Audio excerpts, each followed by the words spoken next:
Bismillahirrahmanirrahim. Assalamualaikum warahmatullahi wabarakatuh. Alhamdulillahi rabbil alamin. Wassalatu wassalamu ala ashrafil anbiya'i wal mursalin wa ala alihi wa sahbihi ajma'in. Rabbi shrah li sadri wa yassir li amri wahlul 'uqdatam min lisani yafqahu qawli, amma ba'd. Alhamdulillah, syukur kepada Allah Subhanahu wa taala. Malam ini sama-sama kita dapat menunaikan solat fardu maghrib berjemaah. Dan malam ini alhamdulillah syukur kita sekali lagi dapat bertemu bulan Oktober bagi meneruskan kuliah bulanan tafsir Al-Quran surah Yasin. Malam ini insyaAllah kita akan masuk kepada ayat yang ke-77. Ayat 77. Jadi sebelum kita mulakan tafsiran surah Yasin, kita baca dulu. Iaitu pada muka surat 445.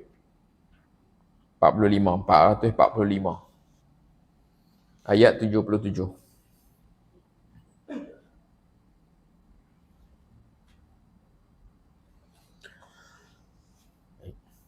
A'udzu billahi minasy syaithanir rajim. Bismillahirrahmanirrahim.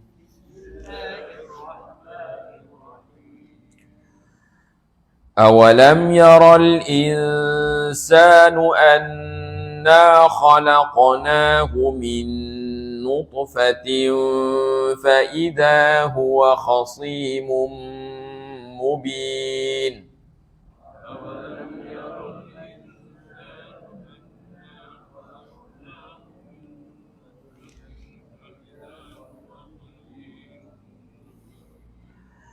وضرب لنا مثلا ونسي خلقه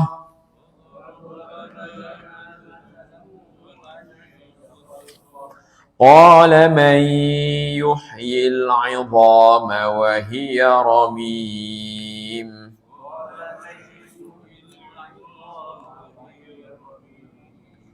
قل يحييها الذي أنشأها أول مرة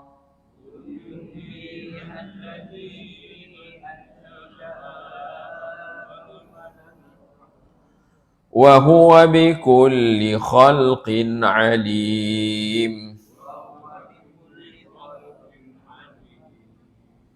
الذي جعل لكم من الشجر الأخضر نارا فإذا أنتم منه توقدون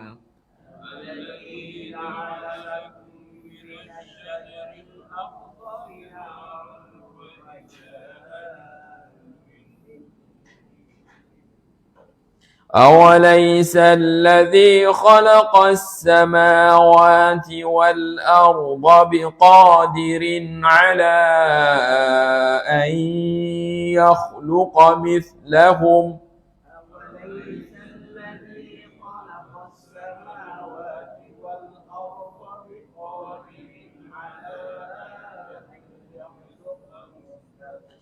بلى وهو الخلاق العليم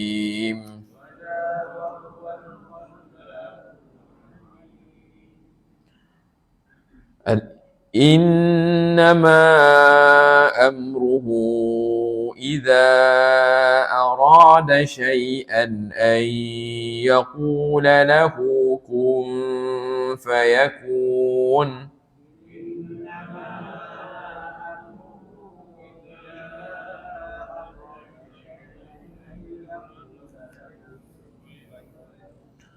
فسبحان الذي بيده ملكوت كل شيء وإليه ترجعون.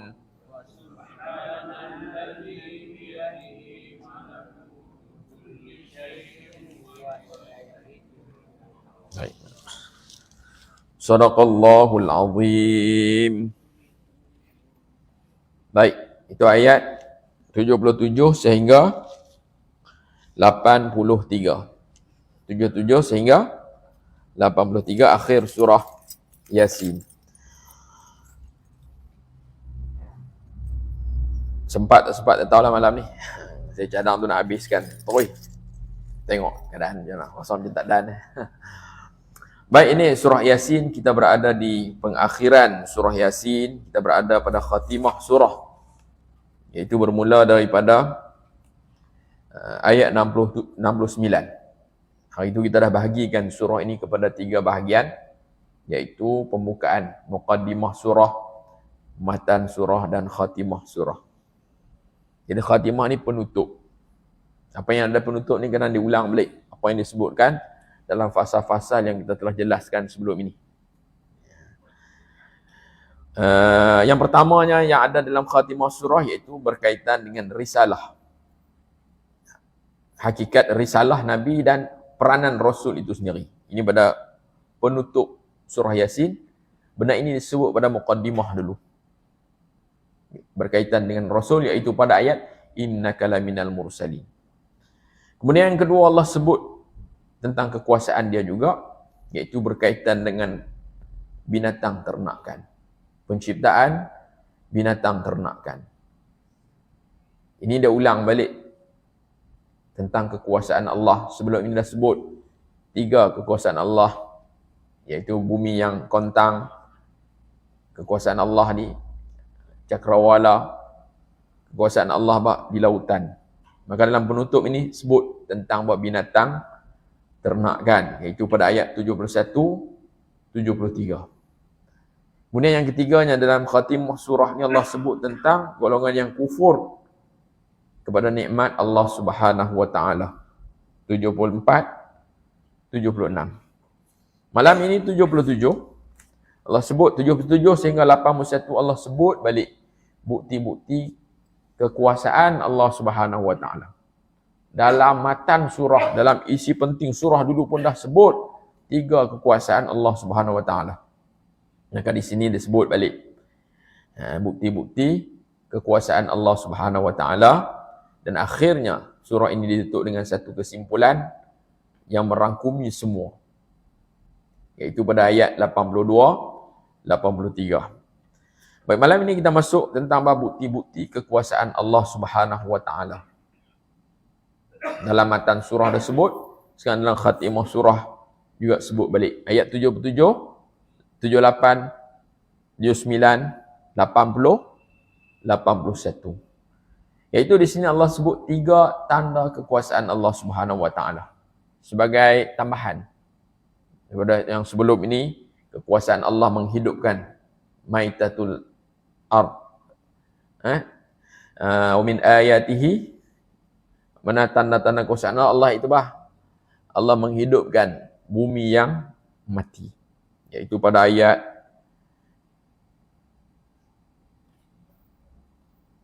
33 dulu. Wa ayatul lahumul ardul maitatu ahyainaha wa akhrajna minha habban faminhu ya'kulun. Pada sini kita tengok balik apakah tanda-tanda kekuasaan Allah Subhanahu wa taala. Ini tanda kekuasaan ni satunya yang dekat dengan kita. Yang keduanya benda yang penting dalam kehidupan kita. Di samping Allah sebut sekali lagi kekuasaan yang menyeluruh, iaitu langit dan bumi. Yang pertamanya Allah sebut awalam yaral insanu. Apakah tujuan Allah sebut bukti-bukti kekuasaan Allah? Di sini Allah sebut 3. Bila tengok bukti dah, apa yang telah terpapar di hadapan mata manusia, bila manusia tengok, akhirnya buat satu kesimpulan, ini luar biasa, dicipta oleh Tuhan yang Maha Hebat. Itu Bukan sekadar kita tengok fenomena-fenomena yang berlaku, sekadar pandangan saja. Kita kata ini hanya fenomena alam saja. Tak. Maka pandangan orang mukmin ini lepas daripada itu. Melepasi yang fizik itu. Kan? Maka di sebalik sana ada ghaibiyat. Mana adanya pencipta di sana yang mempunyai kekuasaan yang luar biasa. Kalau Allah sebut, awalam yaral insanu anna khalaqnahu min nutfatin فَإِذَا هُوَ خَصِيمٌ مُبِينٌ. Apa maksud dia? Tidakkah manusia melihat? Awalam. Adakah tidak? Mana tidakkah yaral insanu melihat oleh manusia? Mana tidakkah manusia itu melihat? Bukan sekadar melihat, lepas daripada melihat itu apa? Mengetahui. Sebab datangnya ilmu itu yang paling kuatnya melalui penglihatan. Kan? Dia tengok pengetahuan tu lebih. Ni kata Pak Ainul Yaqin. Tengok betul-betul. Kan? Tengok betul-betul dengan biji mata. Ni jelas. Orang kata ada aksiden, orang cerita. Walaupun itu satu maklumat, satu ilmu. Tapi kalau pergi tengok sendiri, hak mana lebih kata puas lagi. Tengok sendiri. Allah guna apa? Awalam yaral insan. Tidakkah manusia itu melihat? Yang membawa kepada satu maklumat kepada dirinya. Tidakkah manusia itu melihat? Anna khalaqnahu. Sesungguhnya kami, kata Allah, khalaqnahu. Kami menciptakan dia. Mana menciptakan manusia. Jangan tengok jauh. Tengok dia kamu tengok. Wa fi anfusikum afala tubsirun. Pada diri kamu, adakah mereka tidak melihat? Kan?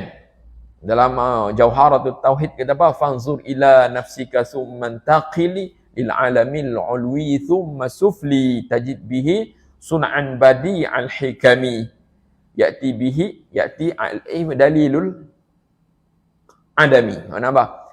Pertama kali bila kita nak kenal Tuhan, fanzur ila nafsika. Perhatikan kepada diri kita. Jangan tengok jauh, tengok diri. Allah sebut fi anfusikum afala tubsirun. Sebab pada diri kita sudah menyebar tanda-tanda bukti yang kuat tentang kewujudan Allah Subhanahu wa taala. Kan? Kemudian thumman taqili, berpindah pula lil alamil ulwi, perhatikan kepada alam yang tinggi, belah atas. Langit dengan segala apa yang wujud di sana. Ciptaan Allah yang cukup luas. Kan? Kita tengok satu dia buat video kan, tengok di Facebook pada night kan. Dia mula gambar apa? Orang. Lepas tu ada lagi yang besar pada orang. Apa dah? Ada satu video dia buat tu. Gajah. Oh, punya ada berguna besar sehingga dia buat gambar besar keluar daripada alam cakrawala ni. Akhirnya bumi nampak halus tarik. Dia zoom out sampai apa? Keluar. Dia buat. Nampak sangat apa? Bumi ini hanyalah kecil saja. Kita berada dalam satu planet yang kecil, yang berada dalam, kita kata apa, galaksi Bima Sakti ni kan. Dalam tu ada apa? Tak tahulah. Bintang-bintang planet yang cukup banyak di situ kan. Baik. Maka apa? Perhati, jangan tengok yang atas lagi. Kadang kita tak sampai, kita nak terbang naik atas sampai kan. Kalau orang yang belah, dia rezekikan naik kan. Boleh nampak lah kan. Angkasawan. Mana tengok kepada apa? Diri kamu. Khalaqnahu, kami ciptakan kamu min nutfatin, daripada nutfah. Kenapa? Kamu itu kami ciptakan daripada setitis air benih. Dengan nutfah. Kecil tu saja kan. Akhirnya hari ni kamu jadi apa? Seorang yang besar. Tak sangka lah tu boleh jadi orang tu. Banyak benda lebih sebut nutfah ni, satu kita kata apa? Daripada itu saja kamu terbentuk menjadi satu makhluk yang cukup sempurna. Allah sebut dalam surah Al-Mu'minun, Allah sebut walaqad khalaqnal insana min sulalatin min tin. Sesungguhnya kami ciptakan manusia daripada pati, daripada tanah. Itu asal. Kan? Itu nenek moyang kita. Kemudian hak kita ni, thumma ja'alnahu nutfatan fi qararin makin. Kemudian kami jadikannya nutfah. Nutfah ni kita apa? Benih lelaki sperma kan. Yang diletakkan fi qararin makin, pada tempat yang kukuh, iaitu pada rahim ibu. Ya, maka di sana berlaku apa?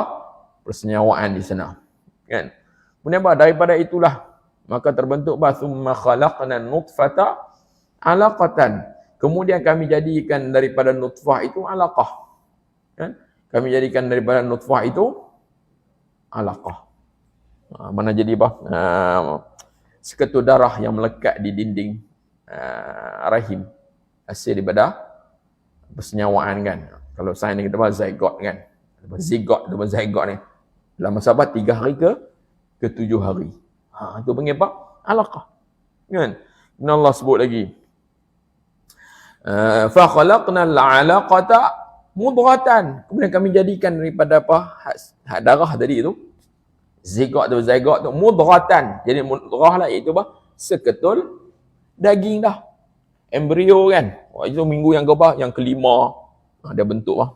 Mula bentuk menjadi daging. Mula terbentuk apa? Jantung, hati, paru, tunah kaki, tangan. Mula apa? Ada tanda-tanda terbentuk. Itu minggu yang kelima. Kan?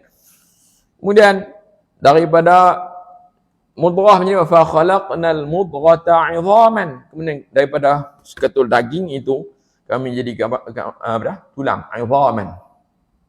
Tulang, fakasawnal 'idhama lahma. Kemudian kami balut tulang tersebut dengan daging. Ini kalau kita kata ni tengok dia merupakan peringkat yang keempat yang Allah sebut dalam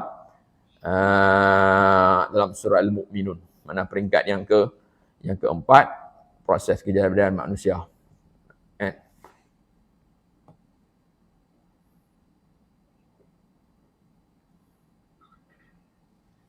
Baik. Fakasawna al-'idhama lahma.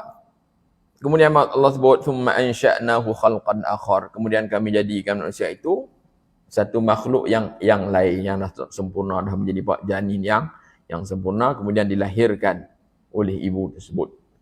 Baik. Ini Allah sebut apa? Tidakkah kamu melihat awalam yaral insanu anna khalaqnahu min nutfatin. Nutfah saja. Satu, kita tengok hebatnya penciptaan Allah Subhanahu Wa Taala yang begitu teliti, yang halus, yang begitu seni sekali ciptaan kita. Hingga Allah merupakan kita huwallazi yusawwirukum fil arhami kaifa yasha. Dialah yang membentuk rupa kepada kamu waktu kamu berada di dalam rahim ibu. Masya Allah. Kan? Peringkat-peringkat itu begitu teliti sekali. Kan? Ada campur dengan manusia? Tak ada. Allah buat tu. Kan? Allah suruh perhati kamu sebelum kamu lahir. Itu dia proses dah. Satu. Yang kedua, jangan kamu ingat balik asal usul kamu daripada bak nutfah. Satu benda yang kalau kita tengok, kan? Ada orang kata pandang jijik bawah kan. Dah lah daripada asal usul pun kita orang tak lalu tu. Oh tengok tumpah tengah jalan. Oh siapa punya tok mata ni kan. Satu pantun ni kita satu puisi dia kata apa? Kalau tumpah ke bumi, ayam tak patut itik sak sulu. Kan? Mana begitu kita kata ish. Kan nak cerita bahasa kita tak kerti kan. Tapi daripada sehina itu kita kata air yang jijik mima'in mahin dan air yang hina itu, ataukah lepas itu kamu nak jadi orang yang sombong, anggap aku ni hebat, kamu sedar tak kamu asal usul kamu daripada mana? Kan? Kamu juga keluar daripada satu saluran yang tak tahulah, itu juga merupakan saluran najis. Tiba-tiba keluar ke muka bumi fa idza huwa khasimun mubin. Tiba-tiba tidak semena-mena dia menjadi pembantah yang paling kuat sekali. Mempertikaikan kehebatan Allah Subhanahu Wa Taala, mempertikaikan dalil-dalil kekuasaan, keesaan Allah Subhanahu Wa Taala. Dialah menjadi orang yang berdiri di atas pentas bawah membantah Allah Subhanahu Wa Taala. Tak sedarkah kamu asal usul kamu? Itu satu. Yang kedua di sini sebut kamu itu di bawah kekuasaan Tuhan yang maha hebat, yang mencipta kamu daripada benda yang asalnya tak ada apa, tiba-tiba mewujudkan kamu dalam proses yang cukup halus, yang kamu tak ada upaya nak masuk campur tangan. Baik, kemudian ayat berikutnya sebutnya fa idza huwa khasimun mubin. Tiba-tiba kamu menjadi khasim, mana menjadi pembantah. Orang yang pembantah, khasim kan, berdebat, mempertikaikan kekuasaan Allah Subhanahu wa taala. Menjadi pembicara yang yang begitu nyata sekali. Baik. Berusaha untuk bawa datang hujah-hujah berdebat untuk menafikan Allah Subhanahu wa taala. Baik. Jadi bila kamu tengok maksud dari ayat ini, adakah kamu tak cuba berfikir mencari dalil? Tidakkah golongan yang mengingkari adanya adanya kebangkitan semula, ada kehidupan semula? Sebab kesan daripada tidak beriman adanya kebangkitan semula banyak. Kesan apa? Maknanya tak beriman, tak melakukan apa yang disuruh, sebab dia kata kehidupan ini sekadar di sini saja. Tak ada lagi pemalasan. Habis nak pulun buat apa ke sana? Punca yang tu. Kan? Innahum kanu la yarjuna hisaba. Mereka tak mengharapkan, tak menyangka adanya hisab. Tapi kalau mereka percaya benda tersebut, maka kehidupan mereka mula berubah. Sedar adanya dosa pahala, sedarnya apa yang dilakukan itu akan dihisab semula dan diberi balasan di hadapan Allah Subhanahu wa taala kelak.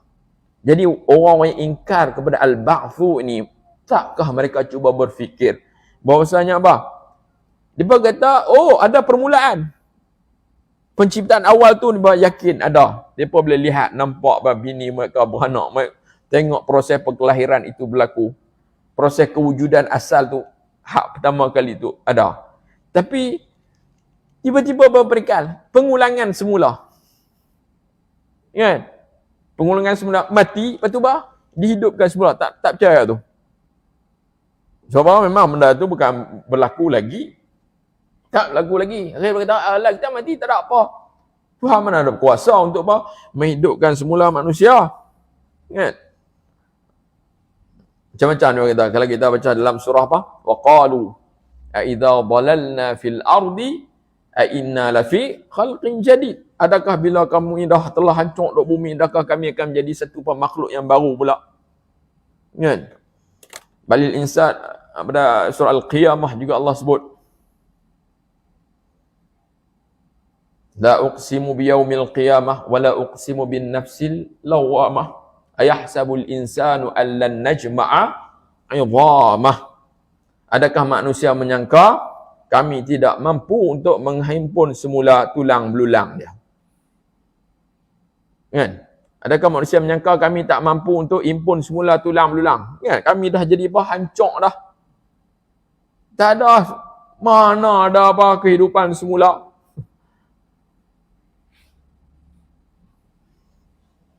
Juga Tuhan kata bala qadirina ala an nusawwiya banana.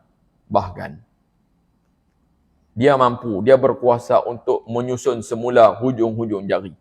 Bukan dekat tulang. Hujung jari pun hak kita tengok berbeza di antara manusia pun Allah boleh susun sama macam di dunia. Kan hujung jari kita kan mana sama. Orat-orat dia tu. Kan orat-orat tu mana sama setiap orang. Tu yang buat tanda pengenalan manusia yang paling tepat sekali adalah cap jari. Muka masih ada yang sama lagi. Cap jari. Pi dekat immigration tekan je naik muka kita. Tak silap. Kamu apa menetang ni tu kita cerita di sana, kita handphone hari ni pakai yang tu kan. Handphone orang ni tonyoh bi jam 6 pun tak boleh. Kalau kita mula daftar dengan hak cok jari tak, begitu sekali. Menjadi tanda pengenalan yang berbeza di antara seseorang. Kok dia nak keliru keliru sikit, tak ada kan, walaupun nampak macam sama kona-kona kena. Bayangkan macam mana dia kona-kona itu tapi ada beza. Kita kalau nampak okey akhirnya Allah boleh jumpa kali 1000 tu sama boleh. Tak nak pusing kot lah. Tapi Allah boleh buat tak sama berbilion manusia. Kan kita kalau buat corak ni satu dengan kedua, okey beza, ni kona ni sikit. Ni patah gitu boleh. Kena 100 lah dia tak tahu nak fikir nak kona kat mana lagi ni sama. Kan lagi libat sama. Tapi Tuhan buat maklum di belakang tak sama confirm. Dong kita seluruh dunia tak sama. Dia tahu nampak macam nak sama tapi tak mana yang membezakan ni. Orat mana beza? Jalur mana tu kan? Maka begitu hebat sekali. Allah kata apa? Bukan dekat tulang. Tulang tu kacang kan? Benda besar kan? Benda yang sekecil lagi juga Allah mampu atok semula. Itu banana. Ujung-ujung jari kan? Baik.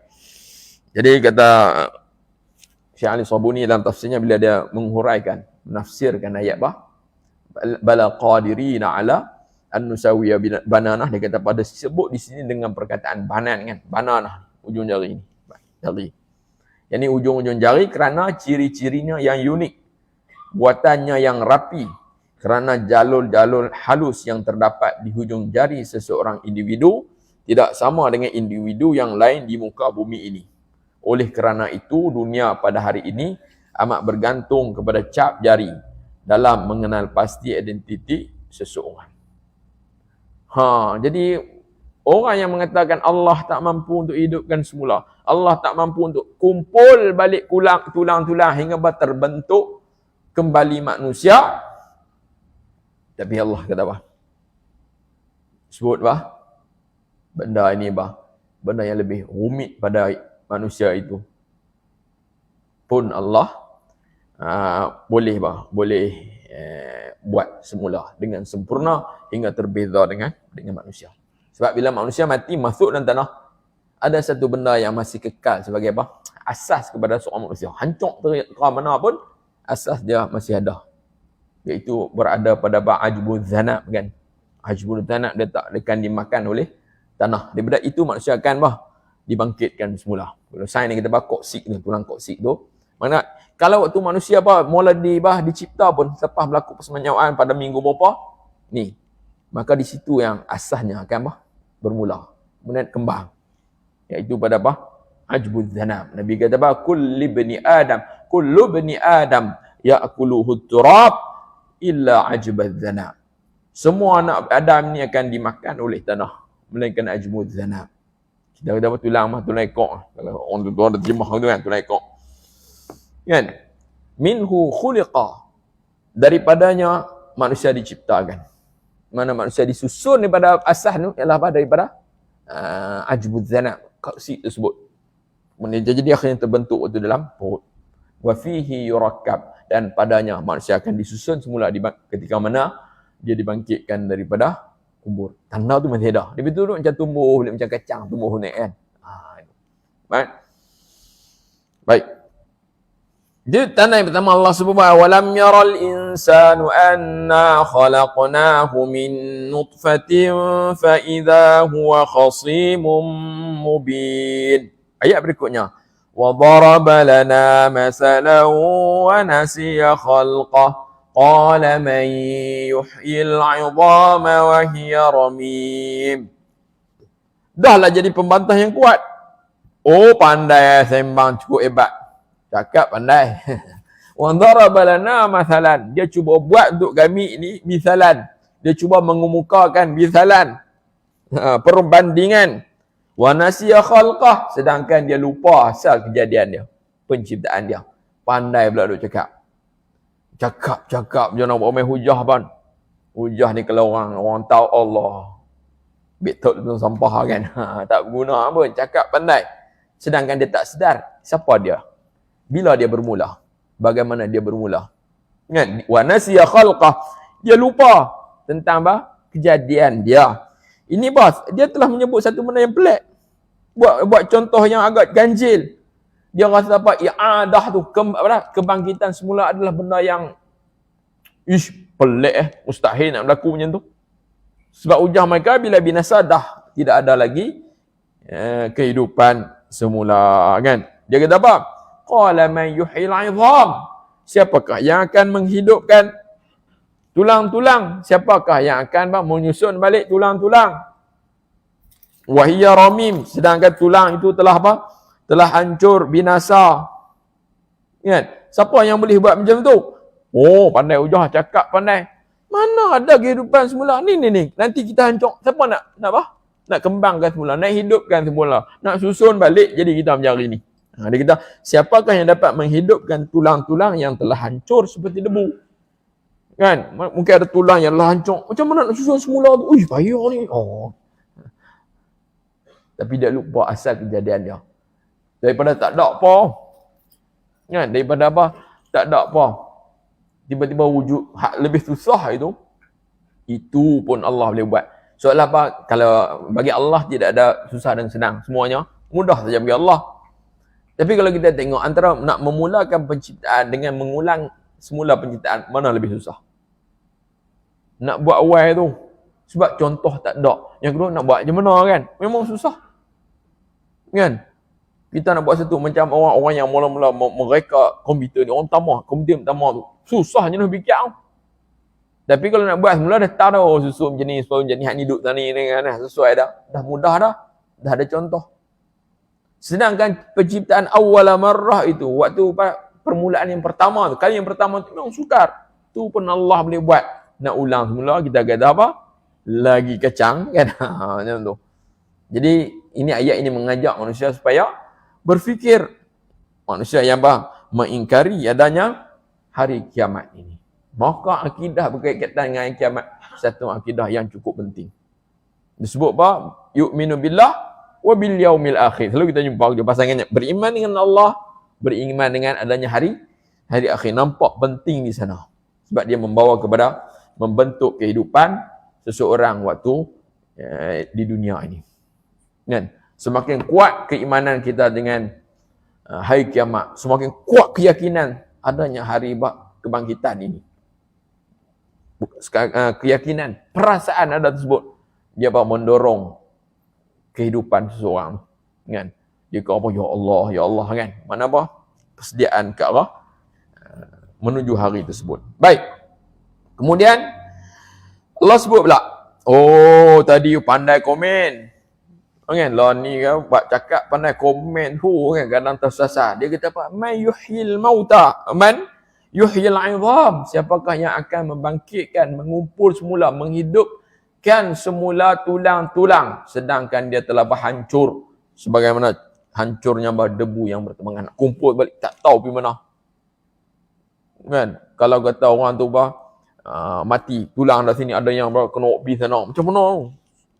Satu sebelah tulang tangan duduk kat Malaysia, satu sebelah tangan lagi duduk kat Amerika. Nak tahu kejadian jenayah kena potong tangan, tinggal di sana kan. Orang Malaysia jenazah tu tangan tak ada.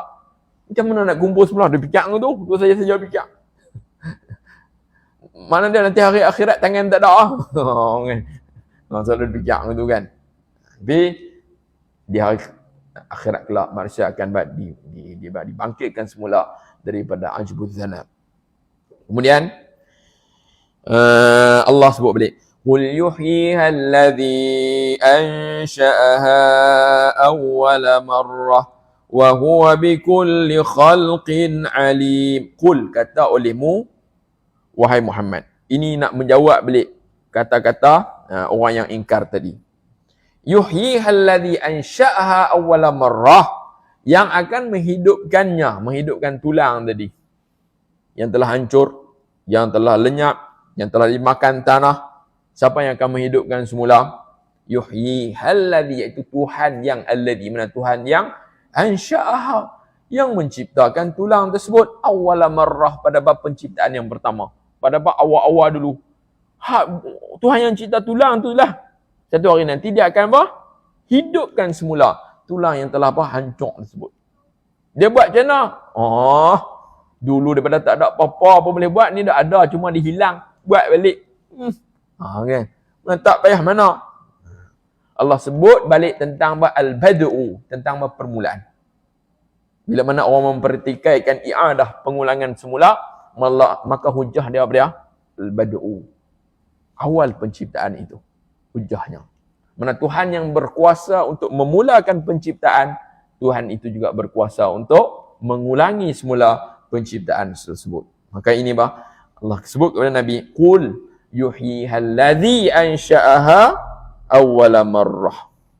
Dan Allah sebut wa huwa bikulli khalqin alim, dan dia Allah terhadap setiap makhluknya alim, dia tahu. Maka di sini Allah sebut tentang kealimannya, keilmuannya. Allah tahu dengan segala-galanya yang berkaitan dengan makhluknya. Allah tahu setiap satunya. Kan? Macam tubuh manusia, berapa urat saraf, berapa rambut, tahu semua. Maklumat tu ada. Data tu ada kan. Dia tahu segala-galanya, nak buat mudah. Kan? Kita kalau nak komen motor lah, tak biasa ada buka motor dah. Enjin motor buka, perlai. Lepas tu tak tolok orang. Skru dah berapa tak, tinggal skru mata. Sebab data tu tak kita kan. Kita pun tak mahir. benda tersebut. Kan? Tinggal skru dah enjin dah. Mana skru tak cukup. Tak apa skru tak cukup. Skru lebih. Tambah dah aku tak boleh lagi. Sebab apa? Kita tak kemahiran tak benda tersebut. Tapi Allah dia tahu segala sebab dia yang membuat. Kan? Dia tahu. Skru tak mana, hak ni sesuai tak mana, dia tahu. Jadi nak buat semula itu mudah sahaja bagi Allah Subhanahu Wa Taala. Baik tak Hasan?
Baik, kemudian yang berikutnya kita boleh pergi sikit lah.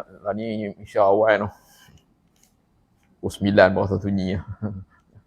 Sebab insya awal. Maghrib dia awal sikit kalut kat kita. Ramai ni kan. Allah ni. Baik, yang keduanya. Kalau kita sempat habis-habis. Kita pun habis lah tu. Dalam masa 10 minit ni. Yang kedua, dalil yang kedua. Dalil pertama iaitu bahawa Allah ni adanya kemungkinan, keberangkalian adanya al-ba'thu itu.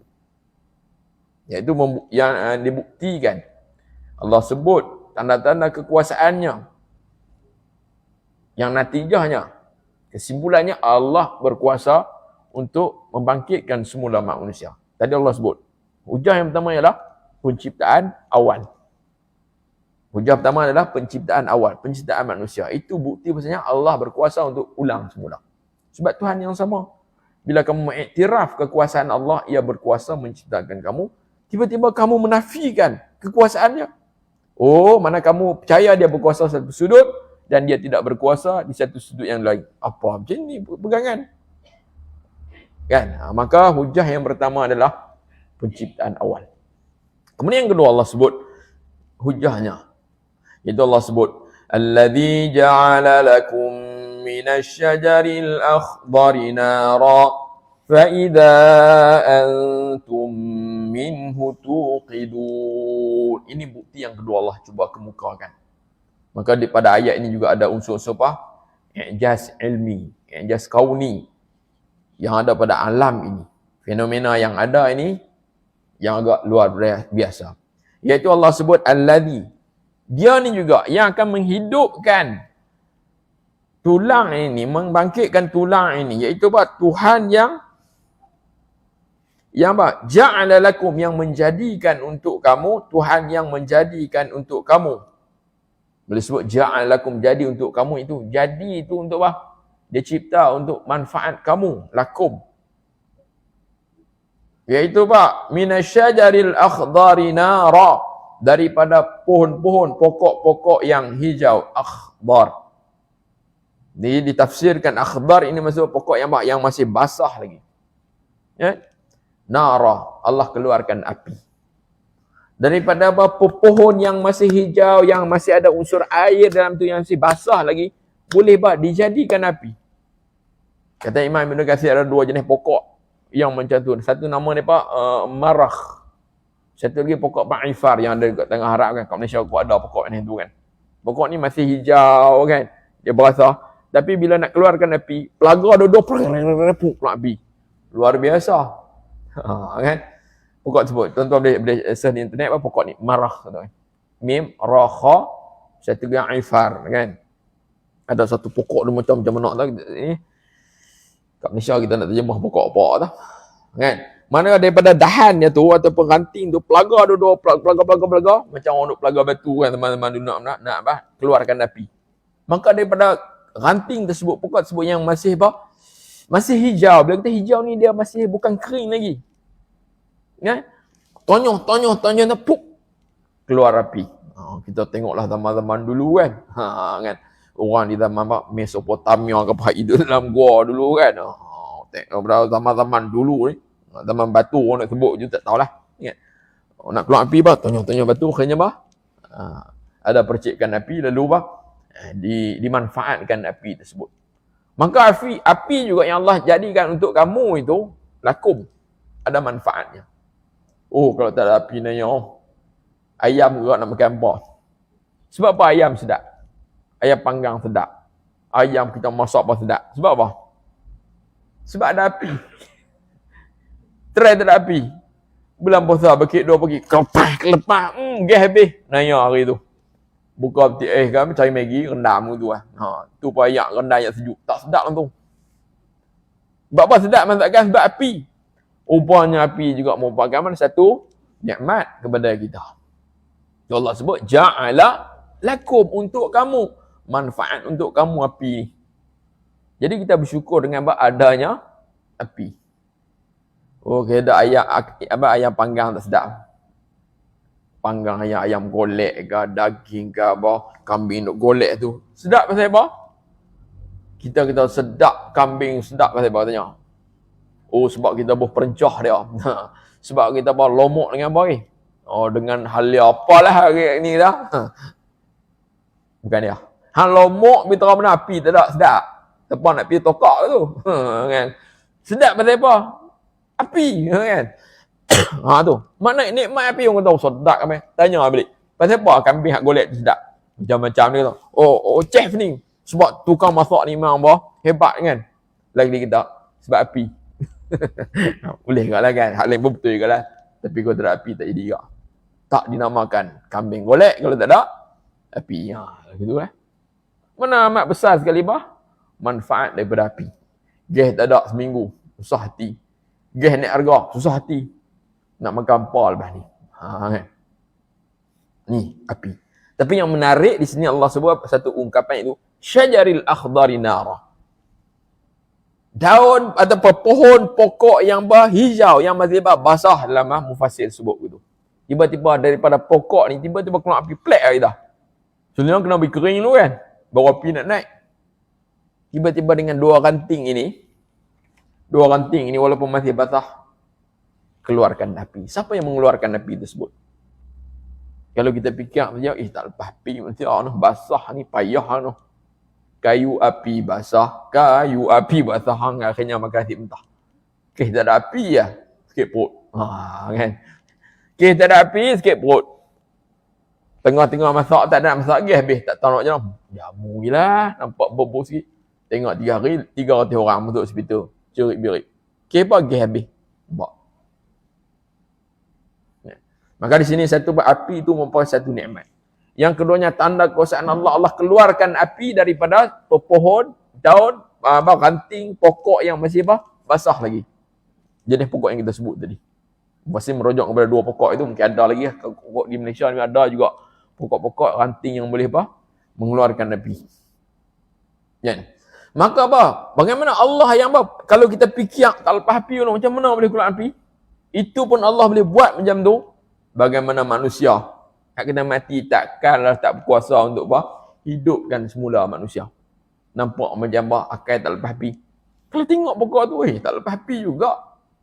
Dia basah kan, betul boleh keluarkan api. Maka hebat sekali ciptaan Allah Subhanahu wa taala. Kan?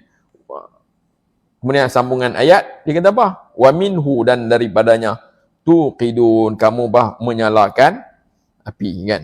Maka kamu akan selalu menyalakan api daripada pohon-pohon itu. Baik. Jadi kesimpulannya, di sini disebut al-muradu bidzalika syajarul marhi wal afar yang bitu fi ardil Hijaz. Dua pohon itu yang tumbuh di tanah Hijaz. Kan? Ke negara-negara lain tak tahu. Sebab apa? Fungsi dia tu mungkin macam belerang macam mana kan. Pohon tersebut. Baik. Kemudian itu yang kedua, tanda kekuasaan Allah untuk menghidupkan manusia itu tengok. Allah boleh keluarkan api untuk manfaat kamu. Kemudian tanda yang ketiga yang Allah sebut kuasaannya, awalaisa alladhi khalaqas samawati wal arda biqadirin ala an yakhluqa mithlahum bala wa huwal khallaqul alim. Tidakkah diakui, tidakkah dipercayai bahawasanya Tuhan yang alladzi khalaqas samawati wal ard, Tuhan yang menciptakan langit, 7 petala langit, wal ard, bumi. Takkah kamu yakin Tuhan yang menciptakan langit, menciptakan bumi ini, biqadirin ala an yakhluqa mithlahum, dia mampu, dia berkuasa untuk mencipta seumpamanya, berkuasa menciptakan semula manusia sebagaimana hak dulu, mithlahum, seumpama dulu. Takkan tak boleh, ni buat langit bumi lagi teruk, kita kata hak tu lagi besar, manusia ni besar mana kan, hak buat langit bumi hak benar lebih besar. Tiba-tiba nak manusia nak bagi jadi biji macam balik kan. Takkan tak upaya. Hak langit bumi pun boleh buat. Kan. Kita kata mahli ke istana, kita cari kontraktor buat rumah. Dia ni boleh ke buat rumah hak 1000 kaki? Alah, tanya 1000 kaki. Dia pernah buat istana Putrajaya dia buat. Tambah hak ni, lah gigi kita. Salah macam tu kan. Allah sebut apa? La khalqus samawati wal ard akbaru min khalqin nas. Sesungguhnya penciptaan langit dan bumi itu lebih besar daripada penciptaan manusia. Kalau sudut sukannya, mana lebih payah? Langit bumi, itu pun Tuhan boleh buat. Nak buat manusia semula, nak ulang semula, itu lebih mudah lagi. Juga dalam surah Kahf juga, Allah sebut lebih kurang itulah makna dia. Baik, selesai yang tu. Ini bukti yang ketiga, iaitu penciptaan langit dan bumi. Ini bukti Allah berkuasa juga menghidupkan semula manusia selepas daripada mereka mati. Kemudian Allah sebut bala, bahkan. Tidakkah kamu yakin Tuhan yang mencipta langit dan bumi berkuasa untuk menciptakan manusia seumpama mereka? Cipta, bagi jadi semula macam dulu? Bala, bahkan. Sebab apa dia Wa huwal khallaq. Allah itu khallaq, maha pencipta. Ini sirah mubalaghah. Mahir dalam mencipta. Pencipta yang begitu mahir sekali. Al-alim. Kaitkan dengan apa? Dia yang punya keilmuan yang tinggi, yang maha mengetahui. Kan? Baik, kalau kehidupan kita orang yang mahir dan peminat ni, apa yang ada pada dia? Alim, ilmu kan, untuk buat sesuatu. Allah kait juga dengan keilmuan di sini kan, iaitu al-alim. Kemudian kita boleh habiskan. Ini kesimpulannya. Kesimpulannya yang membuktikan kekuasaan Allah. Sebab tema surah Yasin ini besarnya adalah berkaitan dengan kehidupan semula. Dan Allah kemukakan hujah-hujahnya. Kan? Semua hujah di seluruh alam, hujah daripada Rasul itu, hujah daripada Quran, juga tanda-tanda kebesaran Allah, ayat Allah al-manzurah. Sebab ayat Allah sebut ayat Allah al-masturah, ayat yang tercatat Al-Quran. Juga ayat Allah yang manzurah, yang kita dapat tengok, iaitu alam ini. Itu juga merupakan ayatullah. Kemudian Allah tutup innama amruhu idza arada syai'an an yaqula lahu kun fayakun. Hanya sahaja urusannya. Hanya sahaja innama amruhu,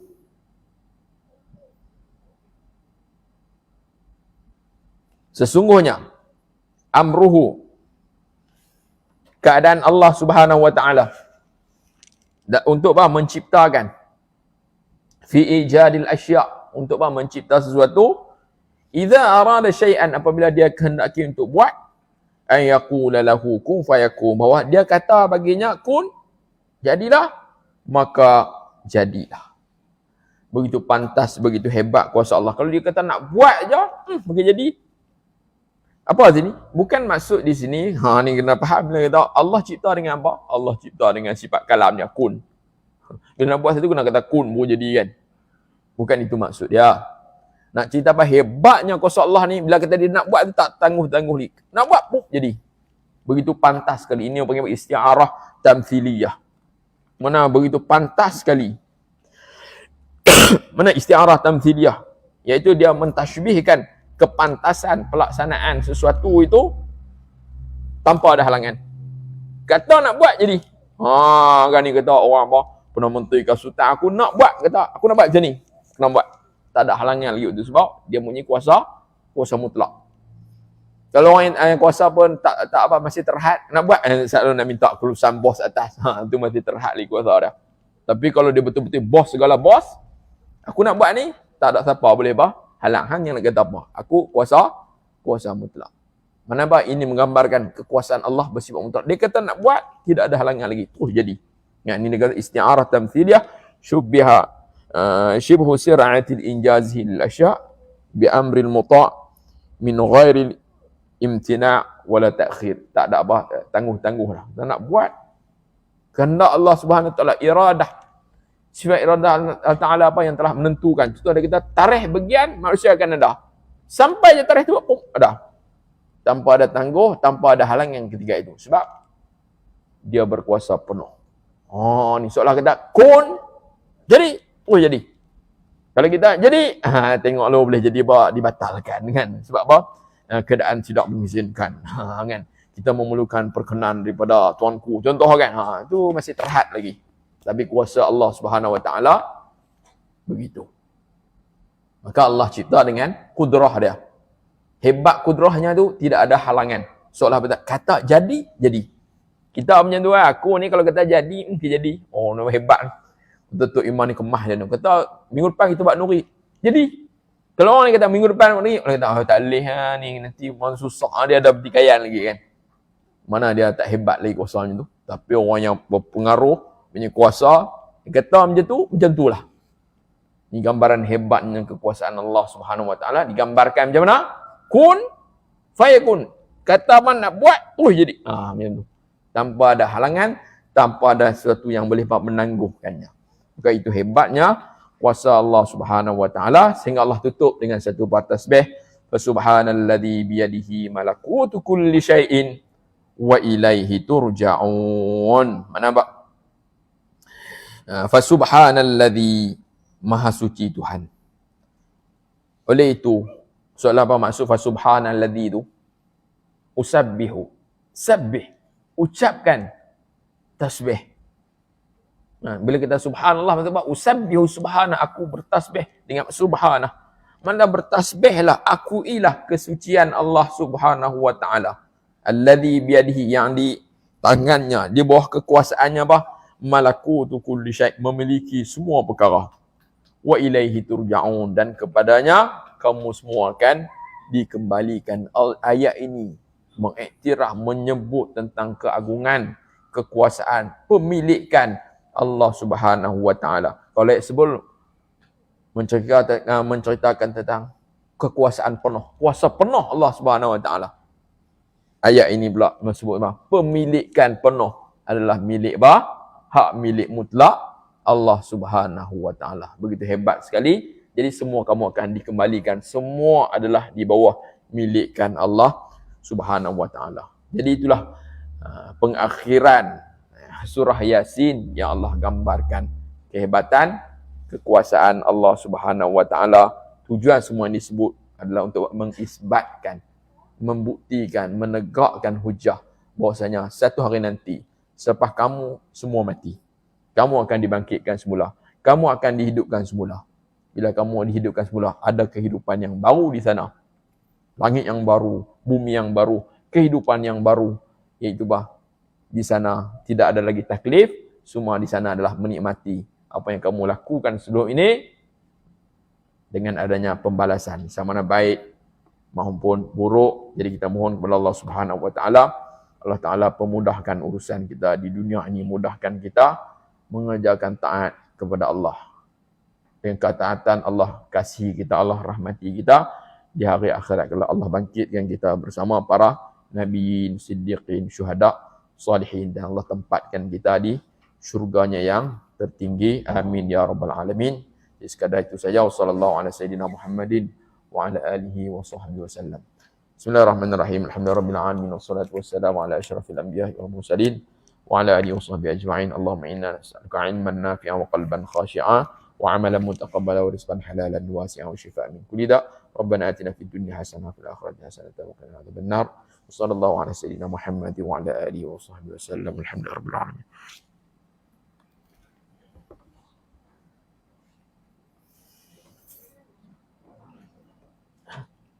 Allahu akbar. Ini